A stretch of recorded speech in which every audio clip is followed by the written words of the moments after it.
මේ වගේ රස ඩෙසර්ට් එකක් හදාගමුද? හරි මේකට ඕන වෙනවා චොක්ලට්ුයි බටර් නැති නිසා මම එක්ස්ට්‍රා තමයි ගත්තේ. මම මේක දැක්කේ මේක උඩට පහළට යනකොට. හරි මේක මෙල්ට් කරගෙන ඊට පස්සේ මෙන්න මේ වගේ ඔය කැමති බිස්කට් එකක් ගන්න. බිස්කට් එක අරන් අනිවාර්යෙන් මෙන්න මේ විදිහට කපා ගන්න. මොකද අපි ආයෙත් මේක අවුරන්නේ මේ බිස්කට් පැකට් එකේමයි. හරි ඊට පස්සේ අර බැටර් එක අපි බිස්කට් එකේ එක පැත්තකට විතරක් ගා ගන්න ඕනේ.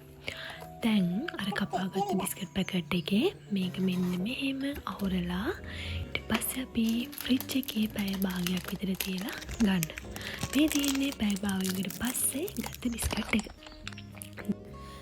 දැන් මේ බිස්කට් එක මෙහෙම දෙකන මැදින් කපාගෙන අපි ඉතුරු කරගත්ත චොකලට් ටික මේක වටේ ලස්සනට ගා ගන්න ඕනේ. ඊට පස්සේ පෙති පෙති කපලා අයිස්ක්‍රීම් එක අපිට මේක කන්න පුළුවන්. එන්ජොයි.